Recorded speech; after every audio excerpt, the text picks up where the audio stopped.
오늘의 주요 뉴스입니다. 물가 상승과 경기 침체 우려가 커지며 코스피는 2,400선이 붕괴됐고 환율은 장중 연중 최고치인 1,295원까지 치솟았습니다.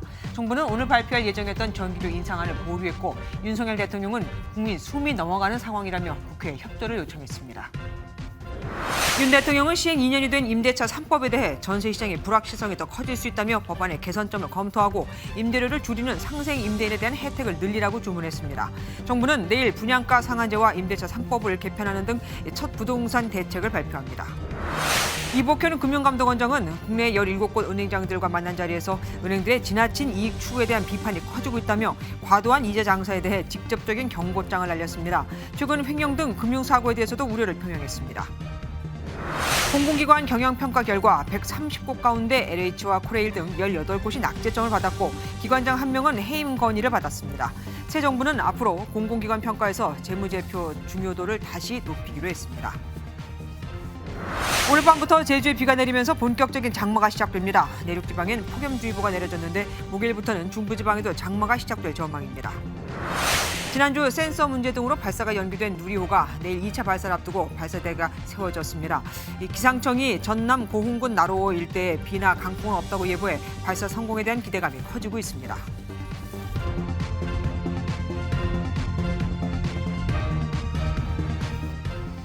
도대체 어디가 바닥인 걸까요?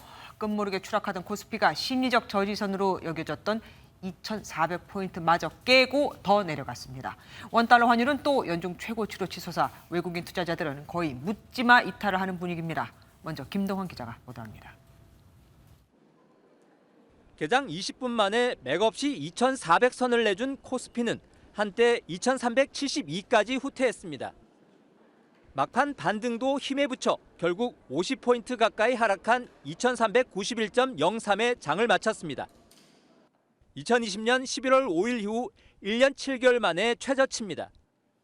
코스닥도 3.6%나 급락하며 2년 만에 가장 낮은 숫자로 마감했습니다. 계속된 미국의 금리 인상 압박으로 외국인이 6,600억 원 넘게 팔고 떠난 게 원인입니다. 시가총액이 큰 종목들, 그쪽 중심으로 해서 매물이 좀 나왔고 이제 외국인들의 매물을 불러오는 세계적인 물가 상승 여파로 주가 하락이 예상됐지만 낙폭이 예측치를 계속 벗어날 만큼 가파른 게 문제입니다. 지난 10일 2,600이 붕괴한 지 4일 만에 2,500선이 무너졌고 다시 6일 만에 2,400마저 뚫렸습니다. 2,500 근처라던 전문가들의 지지선도 하루가 다르게 내려가 2,100까지 언급됩니다. 바닥을 예측하는 거는 조심스럽고요. 또 코로나 이전에 우리가 2,100, 200 정도였거든요. 일단은 거기에서 아마 지지선이 작동을 할 수는 있습니다. 연일 연고점을 경신하던 원달러 환율은 장중 1,295원까지 찍으며 외국인 이탈을 부채질했습니다. 추락하는 주가와 치솟는 환율. 그 끝을 알 수 없어 금융시장의 불안과 투자자들의 공포는 더 커지고 있습니다. MBN 뉴스 김동환입니다. 국민들은 지금 숨이 넘어가는 상황이다. 윤석열 대통령이 한 말입니다. 하지만 우상원 민주당 비상대책위원장은 그렇게 급하다면서 내놓은 안이 결국 유류세 인하 정도냐고 따졌고 윤 대통령은 그러니까 국회를 열어 민생을 살펴봐달라고 맞아쳤습니다. 이복현 금융감독위원장은 은행들이 과도한 이익 추구를 하고 있다며 이자 장사에 공개적인 경고장을 날렸습니다. 원주희 기자입니다. 윤석열 대통령은 출근길 기자들과 만나 전 세계적 경기 침체를 돌파할 뚜렷한 해법은 없다며 답답한 심경을 드러냈습니다. 고물가를 잡기 위해서 지금 전 세계적으로 고금리 정책을 지금 쓰고 있는 마당에 근본적으로 어떻게 대처할 방도는 없습니다. 수석 비서관 회의에서도 서민들의 물가 체감도가 높은 주요 농축산물을 집중적으로 점검하는 등 민생 물가 안정에 최선을 다해달라고 지시했습니다. 국민들이 지금 숨이 넘어가는 상황이기 때문에 윤 대통령은 고금리 시대 취약계층의 이자 부담을 줄이기 위한 방안을 강구하라고 당부했는데 이복현 금융감독원장은 국내 17곳 은행장들과 만난 자리에서 은행들의 지나친 이익 추구에 대한 비판이 커지고 있다며 과도한 이자 장사에 대해 직접적인 경고장을 날렸습니다. 민주당은 경제위기 극복에 대통령이 직접 팔을 걷어붙여야 한다고 압박했습니다. 대통령은 한가한데 경제장관들만 모여서 대책을 세우고 유류세 인하 정도를 결정하는 것이 비상경제장관 회의에서 할 일인가? 윤 대통령은 정보부처 산하 위원회에 대한 통폐합이나 정비도 지시했는데 대통령실 관계자는 경제위기 속에 적은 돈이라도 예산을 아끼자는 의미라고 설명했습니다. MBN 뉴스 원중입니다. 윤석열 대통령은 또 임대차 3법에 대해 시행 2년을 맞아 전세시장의 불확실성이 커지고 있다며 개선 방안을 지시했습니다. 국토부는 내일 임대차 보완 대책과 분양가 상한제 개선 방안을 발표할 예정인데 거기 뭐가 들어있을까요? 황재원 기자가 보도합니다. 윤석열 대통령은 전월세의 인상폭을 제한하는 내용 등의 임대차 3법에 대해 법률 시행의 영향을 심층적으로 분석해 개선할 부분이 무엇인지 점검하라고 지시했습니다. 윤 대통령은 수석비서관 회의에서 임대료 인상을 최소화하는 상생 임대인에 대한 혜택을 확대하고 임차인의 부담을 덜어줄 수 있도록 지원하라고 말했습니다. 대통령실 관계자는 임대차 3법을 시행한 지 2년이 되면서 전세시장 불안이 우려되는 만큼 앞으로 나아갈 방향을 알려준 것이라고 해석했습니다. 이에 따라 정부가 내일 발표할 임대차 시장 안정을 위한 임대차 보완 대책과 분양가 상한제 개편 방안에 관심이 쏠리고 있습니다. 정부는 상생 임대인에게 양도세 실거주 의무를 1년으로 줄여준 조치를 연장하고 무주택 월세 거주자의 세액 공제율을 높이는 방안을 검토하고 있습니다. 그렇습니다. 월세 공제 12%에서 15% 상향 확대한다 하는 게 나오는데 현재 그런 방향으로 유력하게 검토 중이다. 분양가가 주변보다 너무 낮게 책정돼 주택 공급을 위축시킨다는 비판을 받는 분양가 상한제도 원자재값 상승 등을 고려해 일부 비용을 가산비로 인정하는 방안을 내놓을 것으로 예상됩니다. MBN 뉴스 황재원입니다. 3주째 원구성 협상이 안 되는 국회를 향해 윤석열 대통령이 정상화를 촉구했습니다. 도대체 언제 일할 거냐 이거죠. 이에 따라 여당은 마라톤 협상이라도 하자고 제안했지만 야당은 진전된 양보안을 가져오라며 맞섰습니다. 오히려 국회의원 수가 많은 만큼 민주당 단독으로라도 국회의장을 선출할 수 있다며 압박했습니다. 우정환 기자입니다. 3주째 마비 상태인 국회 의원과 문 앞에 법안 자료가 가득 쌓여 있습니다. 원구성 타결을 기다린다던 윤석열 대통령은 결국 국회 때문에 법 개정이 필요한 물가 대응을 할 수 없다고 입을 열었습니다.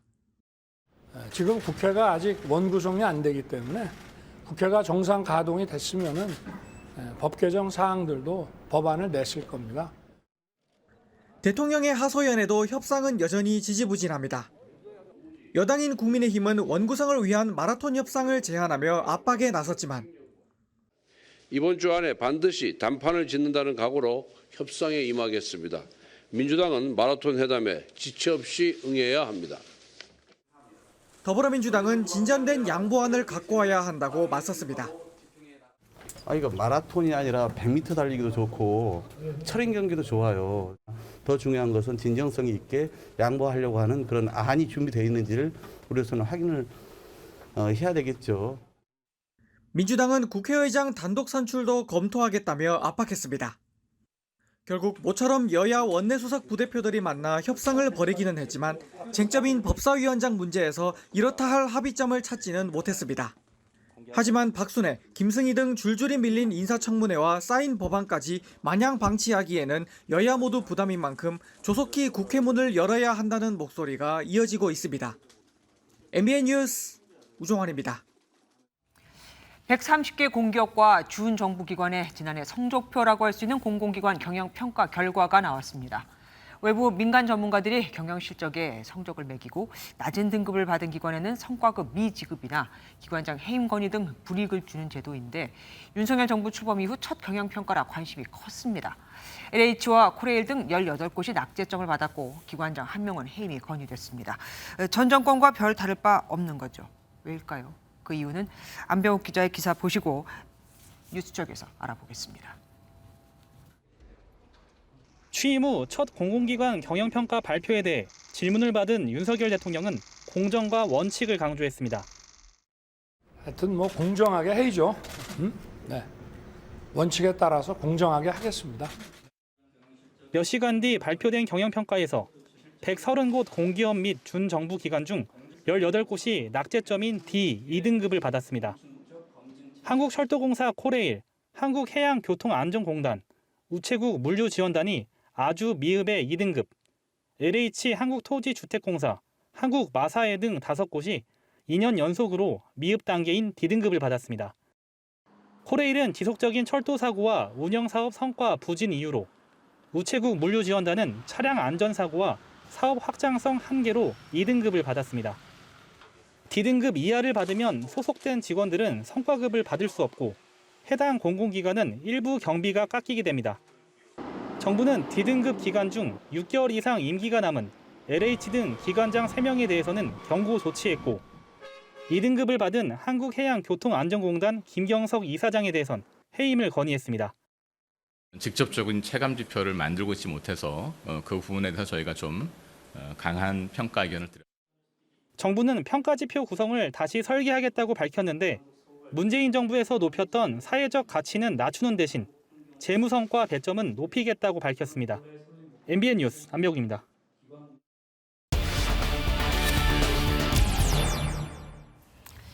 문재인 정부에서 임명한 공공기관장의 임기를 둘러싸고 신구, 권력, 신경전이 이어지면서 특히 이번 공공기관 평가에 관심이 더 쏠렸습니다. 경제부 배준우 기자와 자세한 내용 짚어보도록 하겠습니다. 어서 오십시오. 정권이 바뀌면서 평가 결과에 큰 변화가 있을 것이라고 예상을 했었는데 잘 모르겠습니다. 뭐가 달라졌는지. 네, 사실 평가 분포가 문재인 정부 마지막 평가였던 지난해와 비교해서 크게 달라지지 않았습니다. 네. A, B, C 등급은 거의 분포가 동일하고요. 이 D등급은 17곳에서 15곳으로 줄었고 2등급은 2곳에서 3곳으로 늘어난 수준입니다. 왜요?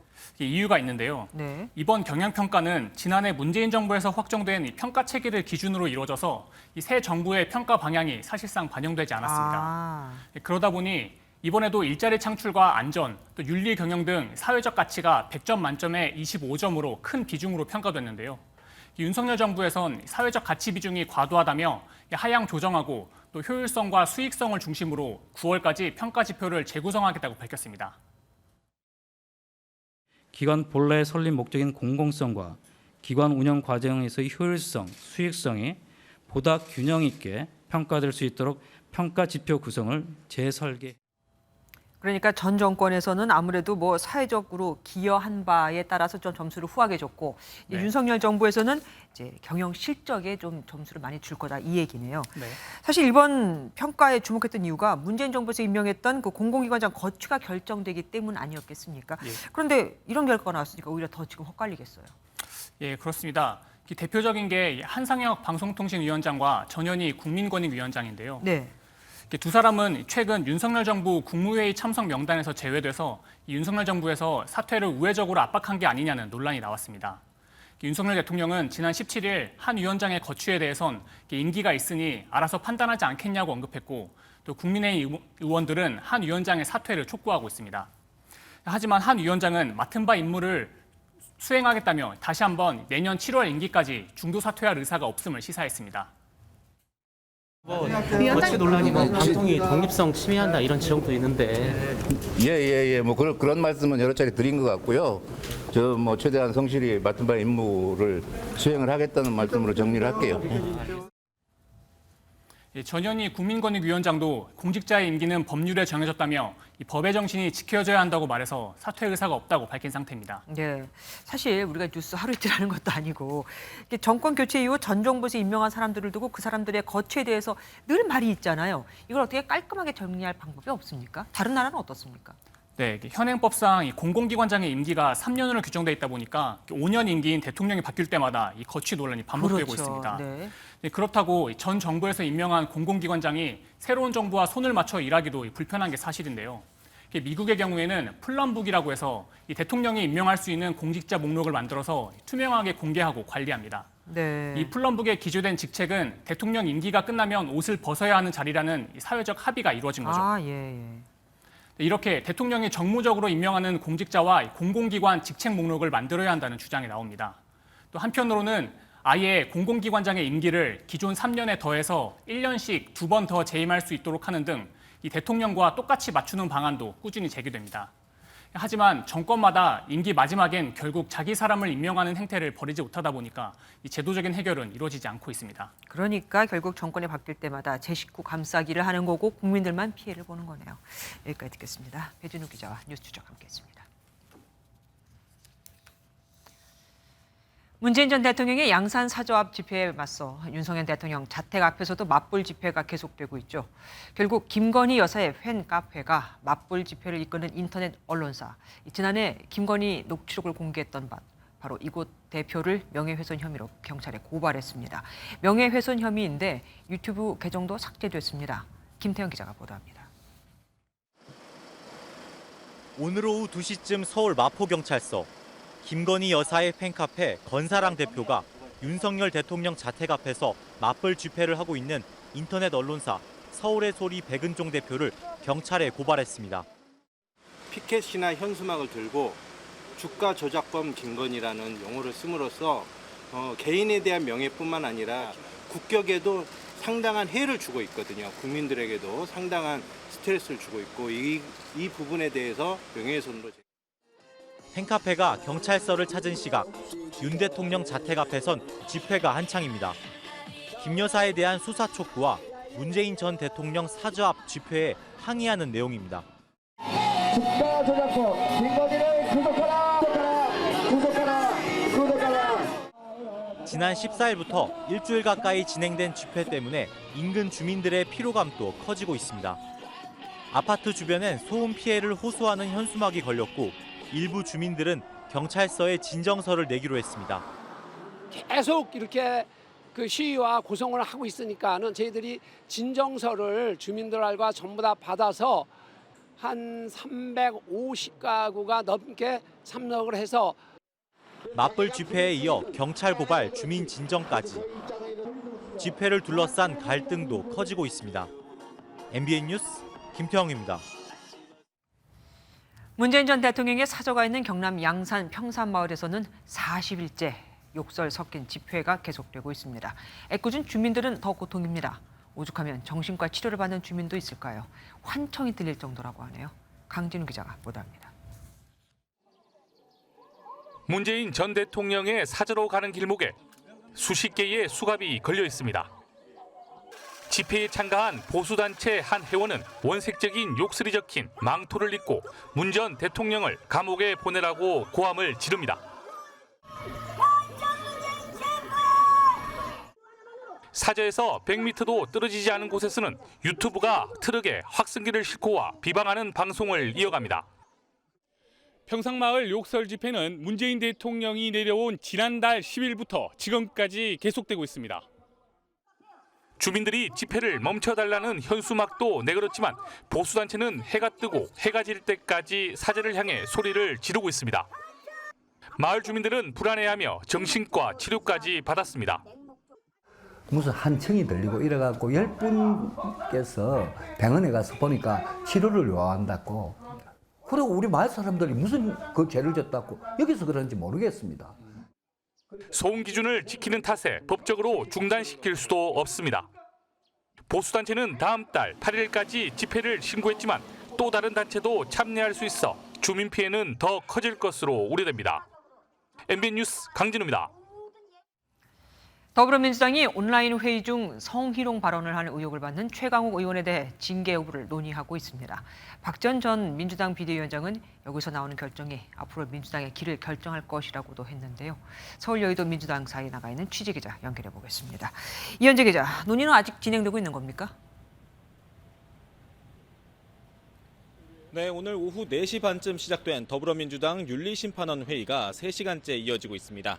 최강욱 의원은 지난 4월 동료 의원들과 보좌진이 참여한 온라인 회의에서 성희롱성 발언을 한 의혹을 받고 있습니다. 지방선거 당시 최 의원에 대한 비상징계도 언급했던 박지원 전 비대위원장은 사퇴 18일 만에 침묵을 깨고 최 의원을 중징계해 민주당이 혁신의 길로 들어선 것을 증명하라고 밝혔습니다. 만약 오늘 최 의원에 대한 징계가 결정된다면 모레 열리는 비상대책위원회 회의에서 최종 의결될 전망입니다. 최 의원 징계 여부에 따라 최 의원이 주도해 만든 철험회를 해체하라는 목소리도 커질 것으로 보입니다. 이준석 국민의힘 대표에 대한 심의 날짜도 잡혔죠. 네, 그렇습니다. 국민의힘 중앙윤리위원회가 모레 오후 7시에 회의를 열기로 했습니다. 이준석 대표의 성상납 관련 증거인멸교사 의혹과 품위유지 의무 위반에 대한 징계 여부를 심의하는 회의입니다. 국민의힘 윤리위는 오늘 해당 의혹 핵심 관계자인 김철근 당대표 정무실장을 회의에 출석시켜 사실관계를 확인하겠다고 밝혔습니다. 이 대표는 아직 직접 출석 여부는 결정하지 않았습니다. 저는 일정 외에는 통보하는 게 없습니다. 네. 직접 출석하셔서 말씀하실 생각은 없으신가요? 그건 상황에 따라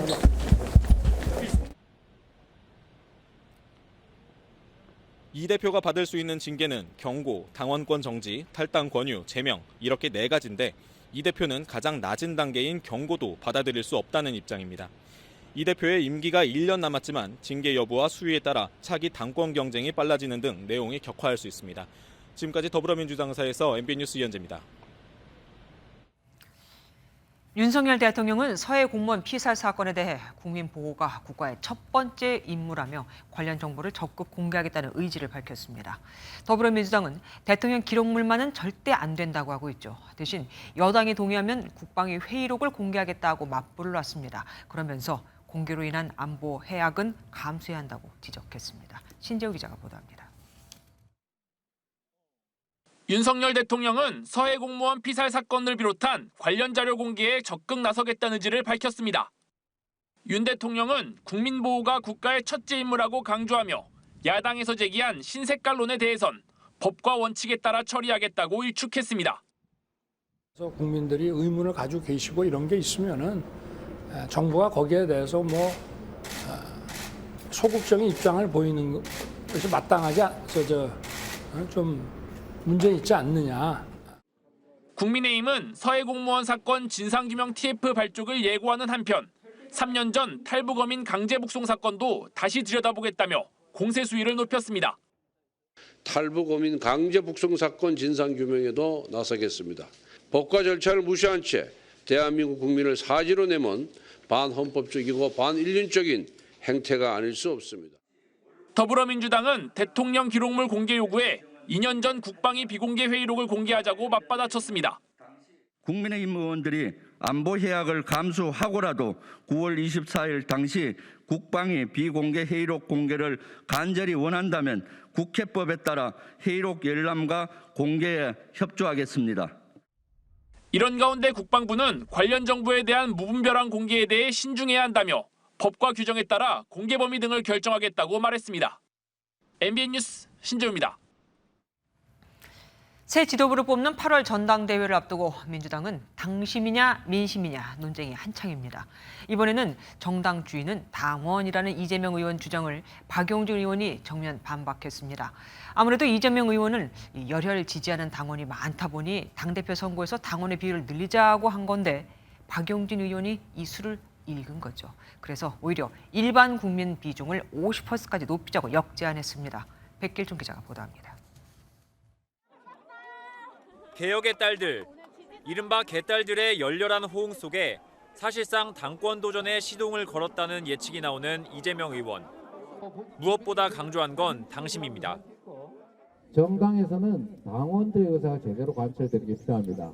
당직은 당원에게, 공직은 국민에게. 그게 큰 원칙이에요. 대선, 지선을 거치며 120만 명까지 증가한 권리당원 지지를 최대한 활용하겠다는 전략입니다. 당권 경쟁자로 꼽히는 97그룹 박용진 의원은 이 의원의 과거 발언을 그대로 돌려주며 정면 반박했습니다.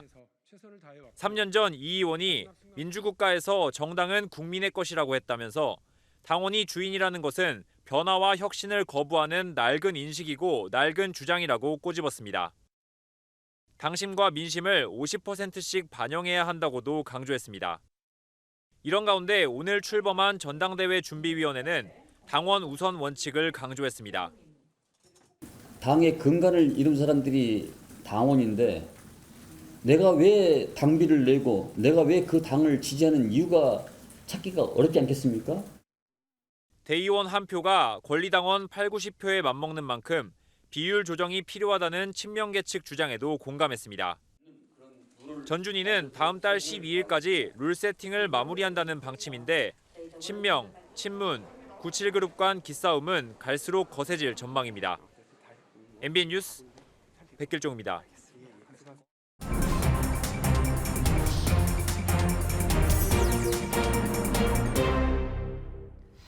오늘 있었던 정치권 뒷이야기 들어보는 정치 톡톡 시간입니다. 정치부 주진희 기자와 함께합니다. 어서 오십시오. 국민의힘 이준석 대표와 배현진 최고위원이 부딪혔습니다. 그런데 그것도 공개석상에서요. 네, 맞습니다. 그동안 둘 사이가 싸늘하다는 보도가 계속 나왔었는데 이번에는 아주 폭발한 것 같습니다. 네.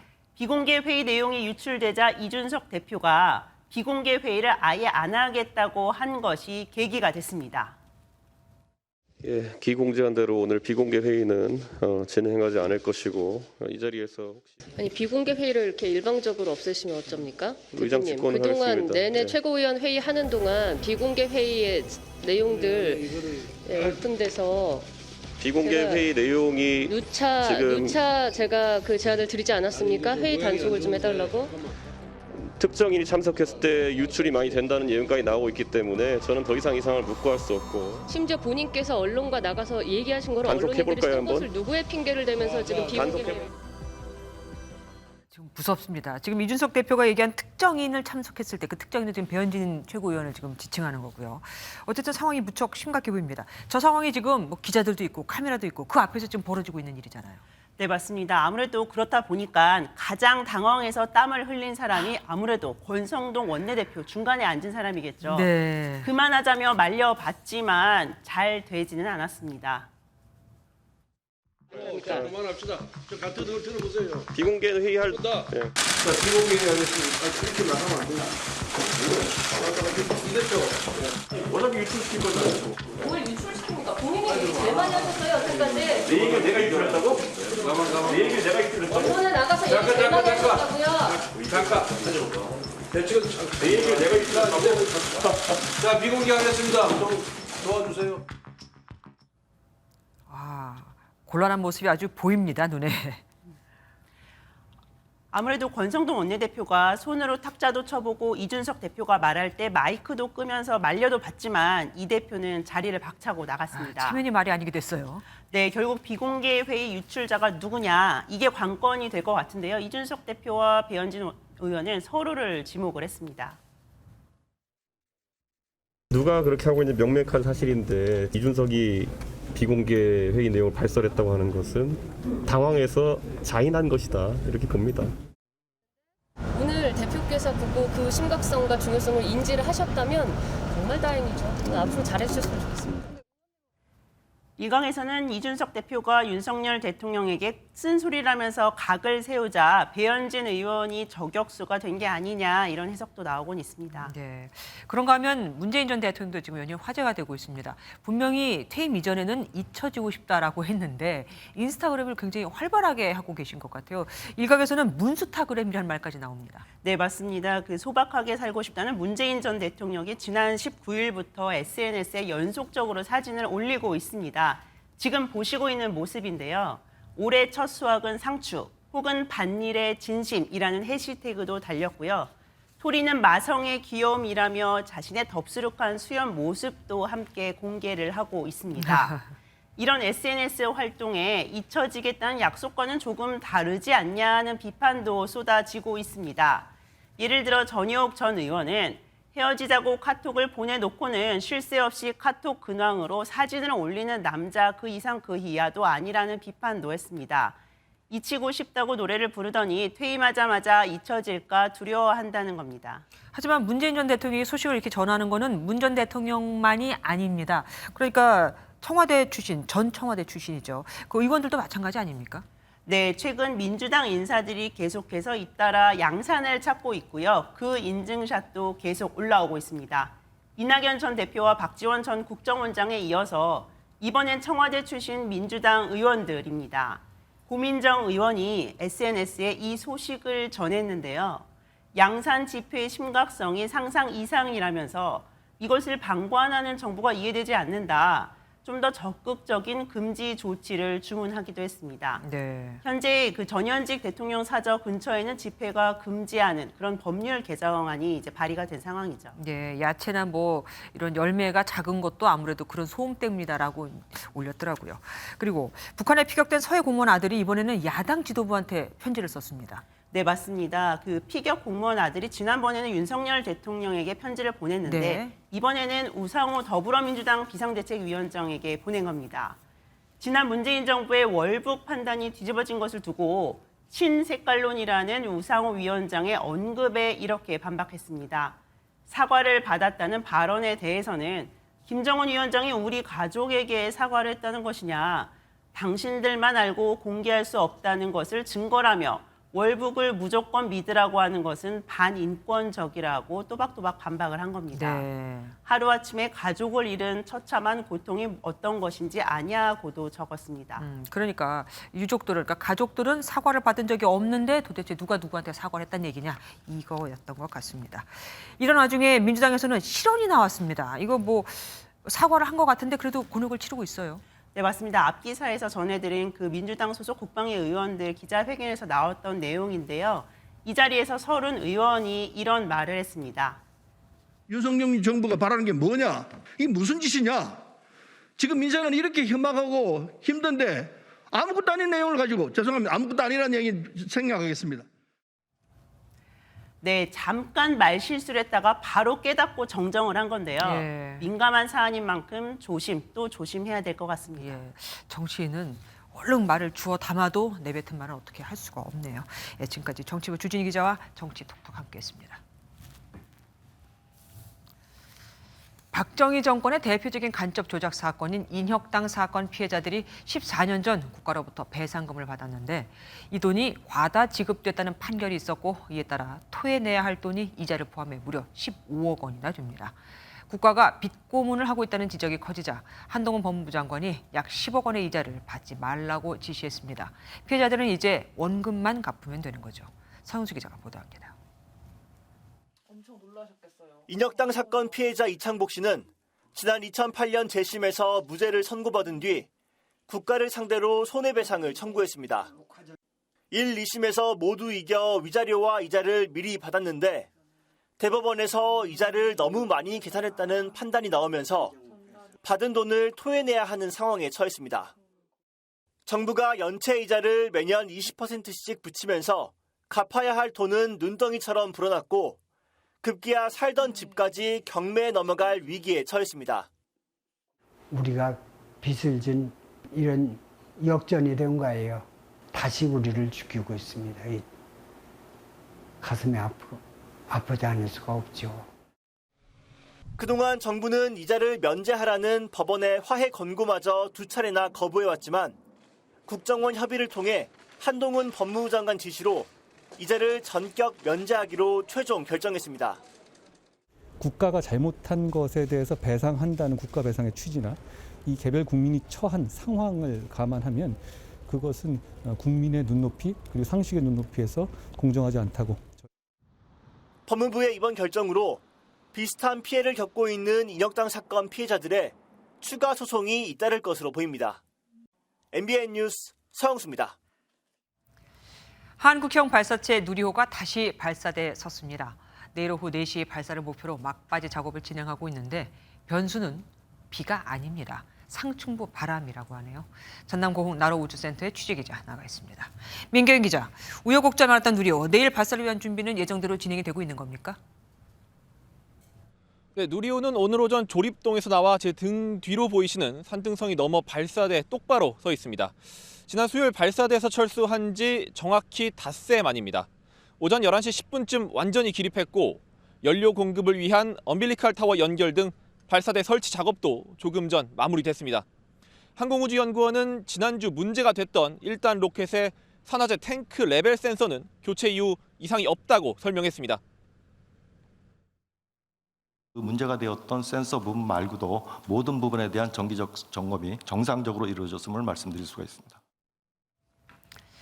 누리호에 이상이 없다고 해도 기상 상황이 나빠지면 발사를 연기해야 되는 거 아닙니까? 날씨 변수는 어떻습니까? 네, 이곳 나로우주센터는 오늘 구름이 조금 끼긴 했지만 온종일 비나 바람은 없었습니다. 발사하기엔 무난한 날씨인데요. 기상청은 내일도 오늘과 비슷한 날씨가 이어지겠다고 예보했습니다. 비 소식은 없고 바람은 발사에 큰 무리가 없는 초속 5m 안팎으로 불 예정입니다. 지상 10km 상공에서 부는 고층풍이나 낙뢰도 문제가 될 수 있긴 한데 현재까지는 발사에 지장이 없을 것으로 예측하고 있습니다. 이번이 2차 발사인데 1차 발사 때하고 달라진 점이 있다면서요. 이번 누리호 2차 발사의 가장 큰 특징은 실제 위성이 실렸다는 겁니다. 지난 1차 발사에선 모형 위성만 실었지만 이번에는 실제 큐브 위성 4대를 탑재했습니다. 성능 검증용 위성으로 큐브 위성 4대는 최대 1년 동안 미세먼지 관측이나 대기 관측 등의 임무를 수행합니다. 1차 발사 때 실패 원인이었던 3단 로켓의 산화제 탱크도 개선됐습니다. 당시 산화제 탱크 내부에 헬륨 탱크가 제자리에서 이탈하는 문제가 발생했기 때문에 고정 장치 등을 강화했다는 설명입니다. 누리호 2차 발사 잠정 시각은 내일 오후 4시 정각입니다. 향후에는 기상 상황 등을 종합해 내일 오후 2시 반쯤 최종 발사 시각을 발표합니다. 지금까지 나로우주센터에서 MBN 뉴스 민경입니다.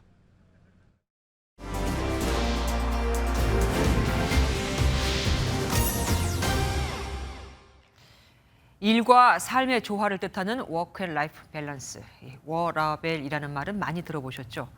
밸런스가 아닌 섞인다는 뜻의 블렌딩을 써서 워라불이라는 말도 나왔습니다. 취미와 생업을 합친 말이라고 하네요. 취미가 일이 된 사람들, 워라불을 실천하는 사람들이 늘고 있습니다. 김태림 기자가 만나봤습니다.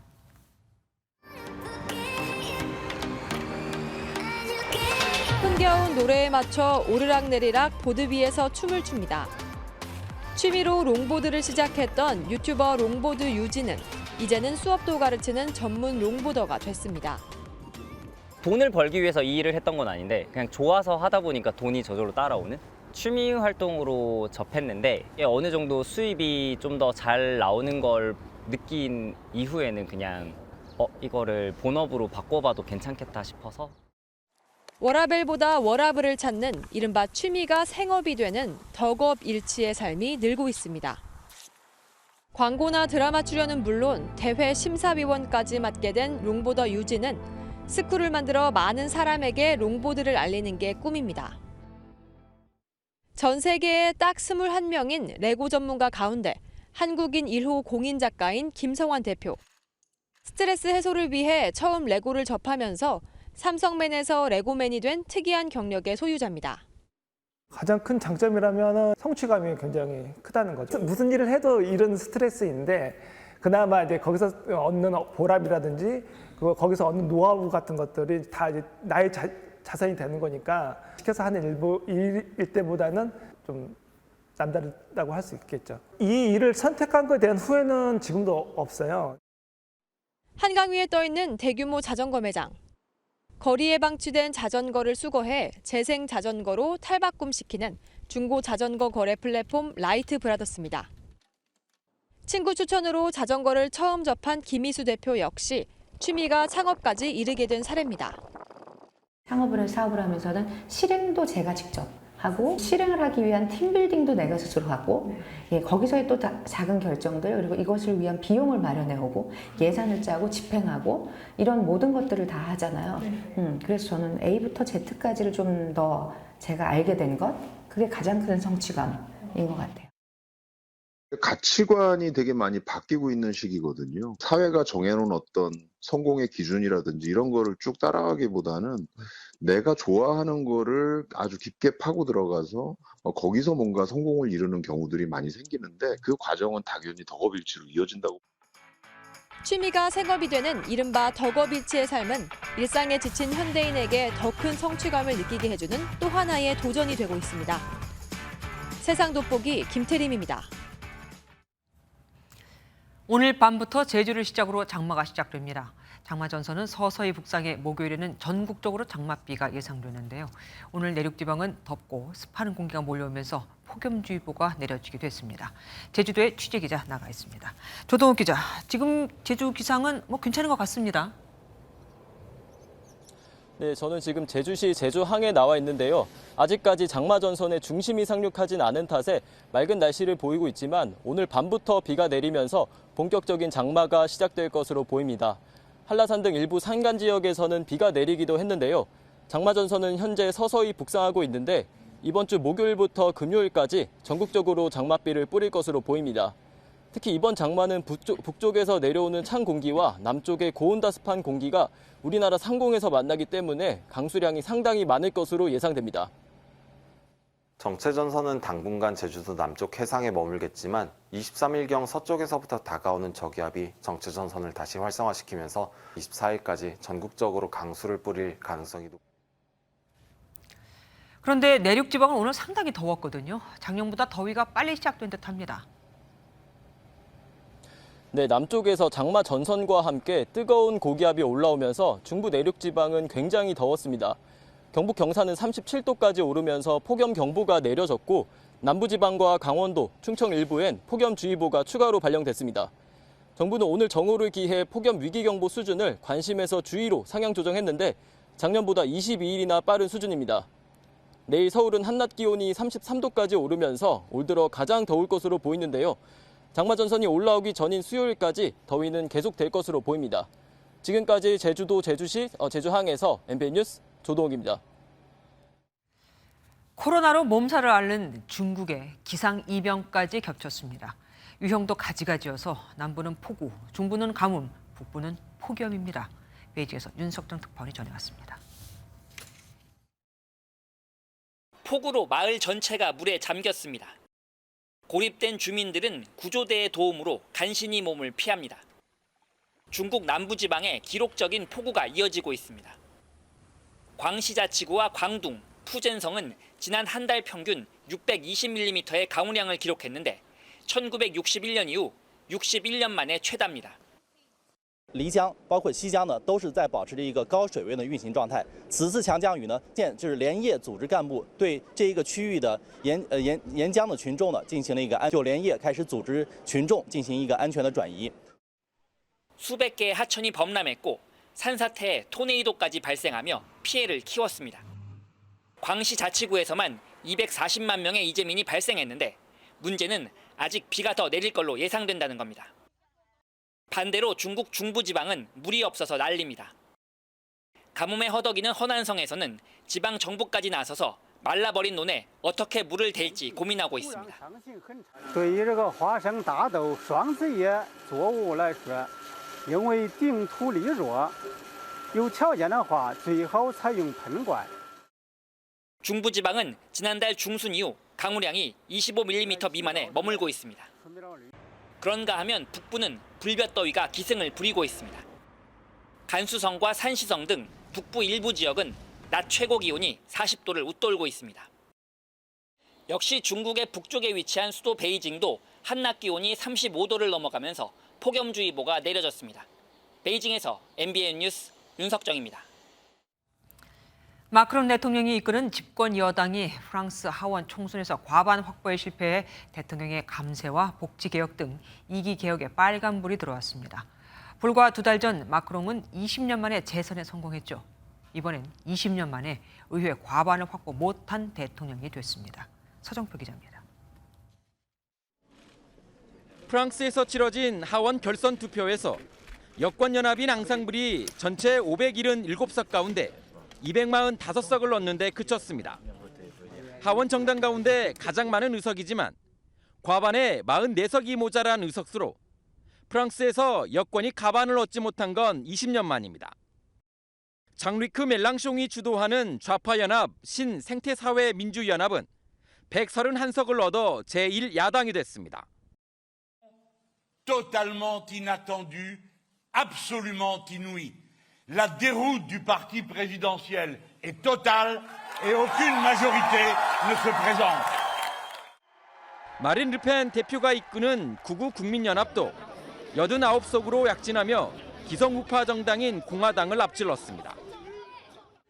Faire d'Emmanuel Macron un président minoritaire de manière à préserver le pays du règne d'un parti unique et d'un président sans contrôle dans l'exercice du pouvoir. 좌파와 우파, 극단 성향의 정당 세력이 힘을 얻고 반면에 범여권이 상대적으로 지지를 얻지 못하면서 프랑스 정치가 향후 혼란에 빠질 수 있다는 우려가 나옵니다. 당장 지난 4월 연임에 성공할 때 마크롱 대통령이 야심차게 내놓았던 감세와 복지개혁 등 2기 개혁에 차질이 불가피하다는 전망이 나오고 있습니다. MBN 뉴스 서정표입니다.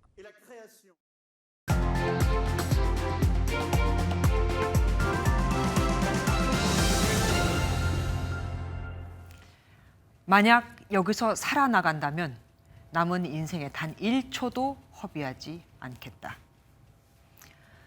1849년 12월 농민 반란 선동 혐의로 러시아 상트페테르부르크 광장에서 총살형을 기다리던 청년은 이렇게 자신에게 맹세합니다. 천운일까요? 그때 한 병사가 흰 수건을 흔들며 현장으로 달려와 사형 대신 유배를 보내라는 황제의 긴급 명령을 전합니다.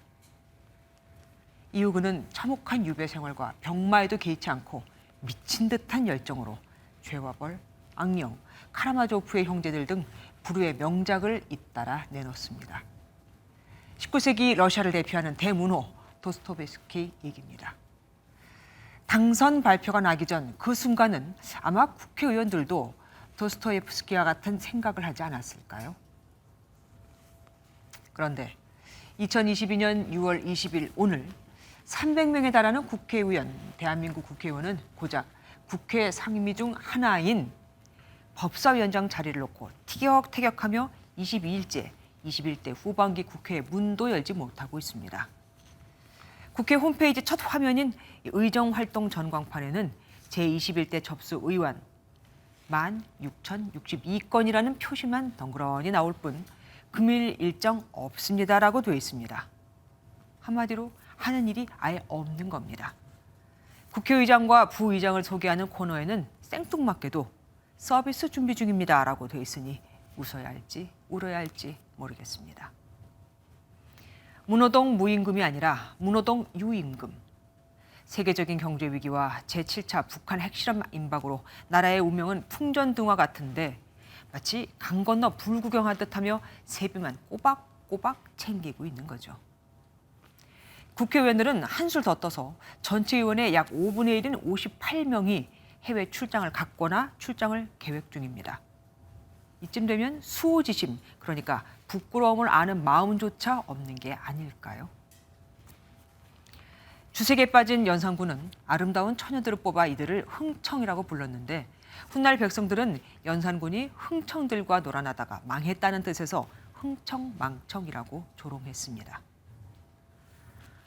온갖 특권을 누리면서 정작 본업은 제쳐둔 채 정쟁에만 몰두하고 외유에만 눈독을 들이는 국회의원들을 흥청망청 세금 도둑이라고 하면 국회의원들 과연 아니라고 하면서 화를 낼 수 있을까요?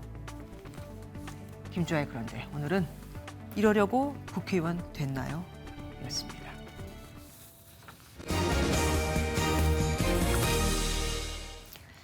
묶음 상품이 더 싼 건 당연한 거죠. 하지만 물가가 너무 오르다 보니 좀 더 비싸도 당장 큰 돈이 안 들게 조금씩 사 먹겠다는 이들이 늘었고 대형마트가 농산물을 낱개로 팔기 시작했습니다. 정부의 물가 대책은 서서히 바닥으로 나고 있는 상태. 하지만 지난달 경제 고통 지수는 21년 만에 최고치를 기록했습니다. 박기영 기자가 전합니다. 서울의 한 대형마트 채소 코너. 2달 전까지 3,000원대였던 양파 한 망 가격이 4,000원을 넘어섰습니다. 채소 가격이 급격하게 오르면서 양파의 경우 묶음 상품 대신에 이렇게 낱개로 판매하는 행사도 등장했습니다. 묶음 상품보다 개당 50원가량 비싸지만 필요한 만큼만 판매해 가격 부담을 덜겠다는 취지입니다. 또 먹어야 되니까 사 먹어요. 그러니까 내가 필요한 것만큼 하나, 두 개 사서 그냥 그때그때 사 먹는 게 제일 생각해요. 이렇게 생활 물가가 계속 오르면서 소비자 물가 상승률과 실업률을 더한 경제 고통 지수는 5월 기준으로 21년 만에 최고치를 기록했습니다. 실업률은 2013년 이후 가장 낮았지만 우크라이나 사태 등의 여파로 소비자 물가가 계속 오르면서 고통 지수가 급등한 겁니다. 에너지 가격 상승 등이 지속되고 있기 때문에 물가 상승은 진행될 가능성이 높다고 생각됩니다. 국민들의 생활고가 깊어지고 있는 부분이 정부가 최근 발표한 올해 경제고통지수도 7.8로 2008년 이후 가장 높은 수치인데 고물가 상황 속에 더 오를 가능성이 커 보입니다. MBN 뉴스 박규원입니다. 1년 안에 경기가 침체할 확률 44%. 미국 경제 전문가들이 뽑은 수치입니다. 2007년 금융위기 때보다도 높은 거죠. 하지만 지지율 하락에 고심하는 바이든 행정부 고위 관료들은 경기 침체를 피할 수 있다는 메시지를 일제히 던지고 있습니다. 워싱턴에서 최중락 특파원이 전해왔습니다. 미국에서 경기 침체를 피하기 어렵다는 경제 전망이 잇따르고 있습니다. 경제학자들은 1년 내 경기 침체에 닥칠 가능성을 44%로 전망해 2007년 말 금융위기 때보다 6%포인트나 높은 것으로 나타났습니다. 특히 미 연방준비제도 FED의 급격한 기준금리 인상이 경기 침체를 부를 수 있을 것으로 예상했습니다. 반면 제니 옐런 미국 재무장관은 조만간 인플레이션의 속도가 둔화할 것으로 본다며 경기 침체를 피할 수 있다고 말했습니다. That we expect a transition to steady and stable growth, but I don't think a recession is at all inevitable.